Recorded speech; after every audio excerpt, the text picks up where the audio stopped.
Senior सहाफ़ी और तज़ियाकार रऊफ़ क्लासरा के मुताबिक बाज़ दफ़ा कुछ बातें वाकई समझ में नहीं आती। लोग वो काम कर गुजरते हैं जिनका सोचा भी नहीं जा सकता। पाकिस्तान में मोहम्मद खान जुनेजो के बाद कोई वज़ीर आज़म नहीं गुजरा जिस पर करप्शन के केस न बने हो, जिसने एहतसाब सेल से नैब मुकदमात तक का सामना न किया हो, सजाएं न भुगती हों। बेनज़ीर भुट्टो, नवाज शरीफ, यूसुफ रजा गिलानी, राजा परवेज अशरफ, शाहिद खाकान अब्बासी, शहबाज शरीफ और अब इमरान खान, सदर जरदारी भी नैब मुकदमात भुगत चुके हैं। अब इसमें कसूर किसका है वो अलग बहस है। वही पुराना मुहावरा जो बार बार दोहराना पड़ता है। सीजर ने इस वजह से अपनी बीवी को तलाक दे दी थी कि लोगों को इसके किरदार पर शक हो गया था। सीजर का वो फिक्रा आज भी सुना और पढ़ा जाता है। सीजर की बीवी को हर किस्म के शक से पाक होना चाहिए। हुक्मरान और बड़े आदमी का एक अपना मकाम होता है, वो आम आदमी की उम्मीद और रोल मॉडल होता है। लोग इसे खुद से बेहतर मानते हैं। अगर इसका किरदार भी आम लोगों जैसा निकल आए तो फिर कौन बादशाह और कहां का बादशाह। लिहाजा जहां हमारे हुक्मरानों ने सियासत को दौलत कमाने का जरिया बनाया हुआ है, एक दूसरे को एहतसाब के नाम पर जेलों में भी बंद किया। जब नवाज शरीफ के दूसरे दौरे हुकूमत में बेनज़ीर भुट्टो, आसिफ अली जरदारी और साबिक वजीरों के खिलाफ सैफ उर रहमान का एहतसाब सेल मुतहरिक था तो कहा गया कि ये यकतरफा एहतसाब है। नून लीग को अपनी हुकूमत में होने वाली करप्शन नजर नहीं आ रही। उस वक्त शरीफ खानदान पर यह इल्जाम था कि उन्होंने इत्तफाक फाउंड्री के नाम पर मुख्तलिफ बैंकों से जो 5 अरब रुपए का कर्जा लिया था वो वापस नहीं किया। बादशाह नवाज शरीफ ने वजीर आजम बनने के बाद कहा कि बैंक इत्तफाक फाउंड्री अपनी तहवील में लेकर इसे बेचकर अपना फरीजा पूरा कर ले। जब बैंक कब्जा लेने गए तो शरीफ बरादरान के एक रिश्तेदार ने अदालत से स्टे ले लिया, जो उस वक्त तक चलता रहा जब तक नवाज शरीफ और शहबाज शरीफ जद्दा और लंदन से वापस नहीं आ गए। बादशाह सरकारी बैंक का सरबरा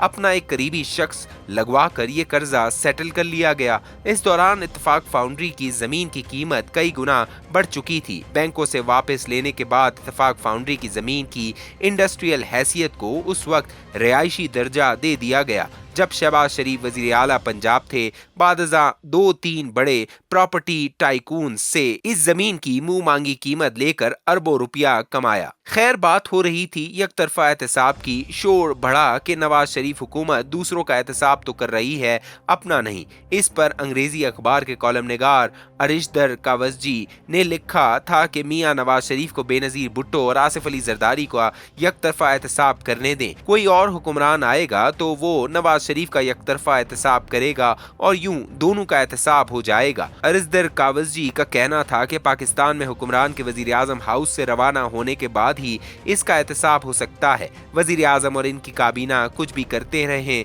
नैब या FIA की क्या जुर्रत कि वो हाथ लगा सके। लिहाजा इस मुल्क में जब भी होगा यकतरफा एहतसाब ही होगा, और वही हुआ। जब 12 अक्टूबर 1999 को परवेज मुशर्रफ ने इक़्तिदार संभाला, नवाज शरीफ हुकूमत का खात्मा किया तो ऐसा एहतसाब शुरू हुआ जिसका किसी ने सोचा न था। न सिर्फ पूरा शरीफ खानदान जेल में था बल्कि इनका सारा कारोबार लपेट दिया गया। नवाज शरीफ को उम्र कैद और 40 करोड़ रुपए जुर्माना हुआ। वो जुर्माना हमजा शहबाज ने अदा किया। ये अलग बात कि जुर्माने की ये रकम नैब ने शरीफ खानदान को वापस कर दी जब वो जिलावतनी से लौटे। नैब की तारीख में पहली और आखिरी दफा ऐसा हुआ कि किसी को 40 करोड़ रुपए जुर्माना वापस किया गया। इसकी वजह ये बताई गई कि जिन मुकदमात की वजह से नवाज शरीफ पर जुर्माना हुआ था वो मुकदमात ही खत्म हो गए थे। चीफ जस्टिस इफ्तिखार चौधरी ने 10 साल बाद ये मुकदमे खत्म कर दिए थे।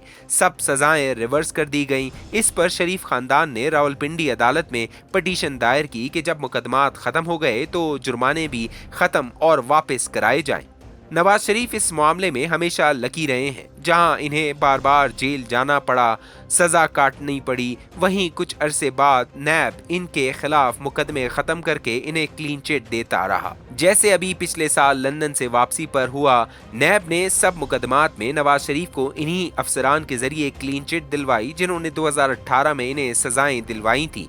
इसी तरह यूसुफ रजा गिलानी और आसिफ अली जरदारी भी नैब के मुल्जिम रह चुके हैं। दोनों ने लंबी जेलें भुगती, बहुत मुश्किलात देखी। मुझे याद है जब 2008 2008 में आसिफ अली जरदारी सदर बने और यूसुफ रजा गिलानी वजीर आजम, तो उस वक्त पीपल्स पार्टी का मंसूबा ये था कि नैब को खत्म कर दिया जाए, जो सियासतदानों के खिलाफ परवेज मुशर्रफ के लिए इस्तेमाल होता रहा। ताहम उस वक्त नून लीग डट गई और इस बिल को कौमी असम्बली की कायमा कमेटी में बिलडोज कर दिया गया। इस मुहिम के इंचार्ज परवेज मुशर्रफ दौर के वजीर कानून जाहिद हामिद थे, जो मुशर्रफ की काफ लीग छोड़कर दोबारा नून लीग में शामिल हुए और 2008 के इलेक्शन में कामयाब होने के बाद वजारत कानून की कायमा कमेटी के मेंबर बन चुके थे। इस लड़ाई में वो बिल कमेटी में ही पड़ा रह गया। इस दौरान किसी ने नैब को न छेड़ा। फिर इमरान खान वजीर आजम बने तो उन्होंने नैब ऑर्डिनेंस जारी किया, जिसके तहत बिजनेसमैनों को नैब के दायरे कार से निकाल दिया गया। इमरान खान ने कराची में 2019 में तकरीर करते हुए वहां बैठे बिजनेसमैनों को कहा था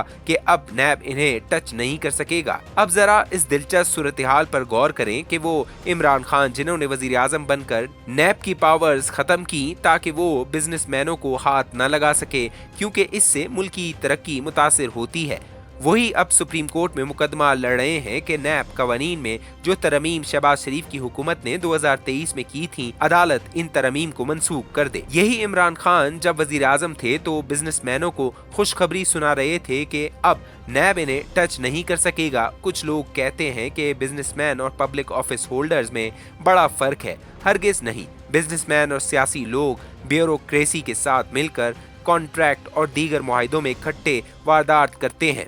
बिजनेसमैनों के एक दूसरे से मामलात में नैब का कोई ताल्लुक नहीं होता।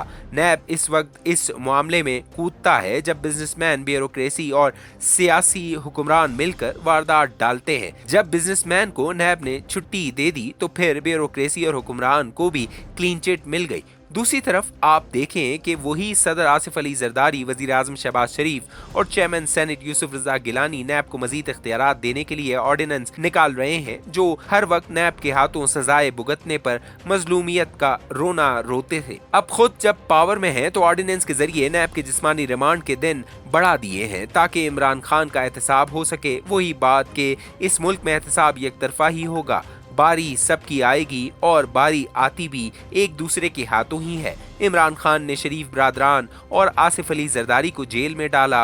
अब मौका मिलने पर आसिफ जरदारी और शरीफ बरादरान ने खान को जेल में बंद कर दिया है। दायरे का सफर जारी है।